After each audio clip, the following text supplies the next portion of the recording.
മധുരയിലെ ഞങ്ങളുടെ രണ്ടാമത്തെ ദിവസം ആരംഭിക്കുന്നത് മീനാക്ഷി അമ്മൻ ക്ഷേത്രത്തിൽ നിന്നാണ്.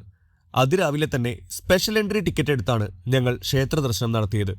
100 രൂപയാണ് സ്പെഷ്യൽ എൻട്രി ടിക്കറ്റിനായി നൽകേണ്ടത്. ക്ഷേത്രത്തിൽ മൊബൈൽ ഫോണുകൾ നിരോധിച്ചിരിക്കുന്നതിനാൽ ആ മനോഹരമായ നിർമ്മിതി ക്യാമറയിൽ പകർത്താൻ സാധിച്ചില്ല. ക്ഷേത്ര ഗോപുരം കുറച്ചു നാളുകളായി പുനർനിർമ്മാണ പ്രവർത്തനത്തിലാണ്. അതുകൊണ്ട് തന്നെ അത് ചോദിച്ചറിഞ്ഞു വേണം നിങ്ങൾ അടുത്ത യാത്ര പ്ലാൻ ചെയ്യാൻ. പിന്നീട് മധുരൈ കൂടൽ അളകർ ക്ഷേത്രത്തിലേക്കാണ് ഞങ്ങൾ പോയത്. ദ്രവീഡിയൻ വാസ്തുശില്പകലകളാൽ മനോഹരമാണ് ഈ ക്ഷേത്രം. മഹാവിഷ്ണുവിനെ ആരാധിക്കുന്ന 108 ദിവ്യദേശങ്ങളിൽ ഒന്നായാണ് ഈ ക്ഷേത്രത്തെ കണക്കാക്കുന്നത്.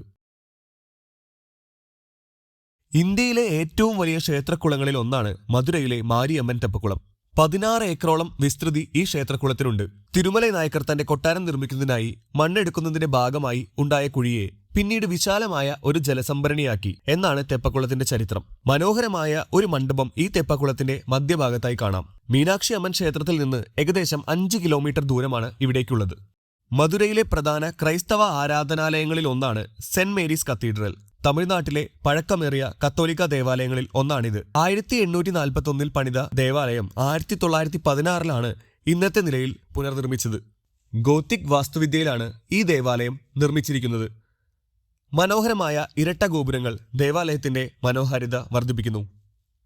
ഞങ്ങൾ താമസിച്ച എയർബിഎൻബിയുടെ മട്ടുപ്പാവിലെ കാഴ്ചകൾ കണ്ട് അവിടെ നിന്നും ഞങ്ങൾ ചെക്കൗട്ട് ചെയ്തു. ഇനി ഞങ്ങളുടെ യാത്ര കീഴടിയിലേക്കാണ്. മധുരയുടെ മാത്രമല്ല, തമിഴ്നാടിന്റെ തന്നെ ചരിത്രമുറങ്ങുന്ന മണ്ണാണ് കീഴടി. യാത്രകൾ തുടരും.